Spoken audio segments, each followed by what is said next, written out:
Bonjour à toutes et à tous, bienvenue sur la chaîne L'Excellent. Aujourd'hui, on va parler d'un point central pour votre réussite à l'examen professionnel de greffier principal ou de cadre greffier, mais aussi pour les concours internes de greffier ou de DSGJ. Comment se mettre en valeur dans son dossier RAEP? Vous avez peut-être déjà commencé à remplir votre dossier RAEP, mais vous vous demandez comment éviter de tomber dans le piège du descriptif impersonnel, comment structurer mon dossier pour qu'il parle vraiment de mes compétences et surtout comment montrer au jury que je suis fait pour le poste que je vise. Si vous vous posez ces questions, restez bien avec moi jusqu'au bout. Dans cette vidéo, vous allez découvrir les erreurs classiques à éviter dans un dossier RAEP. Vous aurez aussi une méthode claire pour structurer votre dossier et des conseils concrets pour valoriser vos expériences et répondre aux attentes du jury. L'objectif, c'est que vous repartiez avec une vision beaucoup plus claire de ce que doit contenir un dossier RAEP réussi. Je suis Olivia de L'Excellent et j'accompagne depuis plusieurs années des candidats au concours de greffier et DSGJ et aux examens professionnels des greffes, en particulier autour de la préparation du dossier RAEP et des épreuves orales. Ma méthode, c'est du concret, de la personnalisation et une approche structurée pour que chaque candidat mette en lumière son parcours de la meilleure manière. Alors, première étape, il va falloir clarifier les attentes du jury. Avant même de rédiger une ligne, posez-vous cette question. Qu'est-ce que le jury attend de moi dans ce dossier? Il ne s'agit pas simplement de raconter votre parcours. Il s'agit de montrer que votre expérience correspond aux exigences du poste visé. Alors comment faire?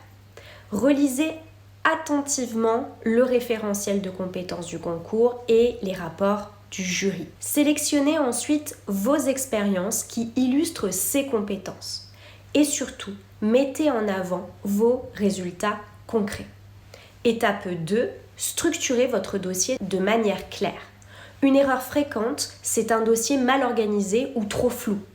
Il est essentiel de respecter les enjeux et la logique propre à chaque partie du dossier RAEP. Tableau synthétique, tableau détaillé et réponse aux questions. Chacune de ces sections a un objectif précis et doit être traitée avec attention. Dans le tableau synthétique, l'enjeu est de donner une vue d'ensemble claire et rapide de votre parcours professionnel. Les grandes étapes, les fonctions occupées. C'est la première impression que le jury aura de votre dossier. Il doit pouvoir comprendre d'un coup d'œil votre parcours. Dans le tableau détaillé, vous entrez dans les précisions, missions, qualités développées, résultats obtenus. Ici, il ne s'agit pas de tout lister de manière brute, mais de valoriser les expériences les plus pertinentes au regard du poste visé. Enfin, dans les réponses aux questions, il est attendu de vous une analyse plus approfondie de vos compétences et de votre motivation. C'est l'occasion de montrer votre capacité de réflexion et votre connaissance des enjeux du métier. Un dossier structuré est plus facile à lire, plus agréable pour le jury et renforce l'image de sérieux et de rigueur que vous souhaitez transmettre. En résumé, un dossier lisible, c'est un dossier qui donne envie d'être lu, qui facilite le travail du jury et qui met en valeur votre parcours sans laisser place à l'approximation. Étape 3, ça sera de valoriser vos expériences, pas juste de les décrire. Le piège, c'est de faire une simple liste de missions. Exemple, j'ai accueilli le public et géré les dossiers. C'est trop vague. À la place, on pourra plutôt dire j'ai mis en place une procédure d'accueil simplifiée, ce qui a réduit le temps d'attente des usagers de 20%. Posez-vous à chaque fois 3 questions. Qu'avez-vous mis en place? Quels défis avez-vous rencontrés? Quels résultats avez-vous obtenu? Étape 4, préparez l'oral en lien avec le dossier RAEP. Votre dossier va servir de base au jury pour l'oral. Vous devez donc être capable de justifier chaque élément que vous y avez écrit.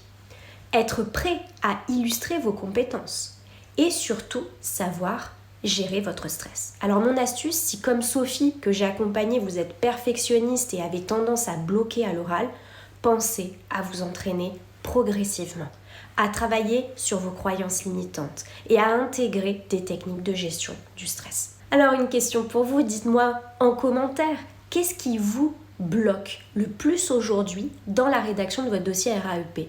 La structuration, la valorisation de vos expériences ou est-ce plutôt le lien avec l'oral? Je vous lirai avec attention. Pour résumer, un bon dossier RAEP, c'est une structure claire et lisible, des expériences valorisées avec des résultats concrets, une parfaite cohérence avec le poste visé et les attentes du jury. Et surtout, c'est un outil pour vous mettre en valeur, pas un simple formulaire à remplir. Si vous souhaitez être accompagné pour construire votre dossier RAEP ou pour préparer l'oral, prenez rendez-vous directement avec moi via le lien en description. Vous pouvez aussi télécharger notre checklist Valoriser mon RAEP pour vous guider pas à pas. Et si cette vidéo vous a été utile, abonnez-vous à la chaîne, activez la cloche pour recevoir nos prochains conseils et partagez la vidéo à ceux que cela pourrait aider.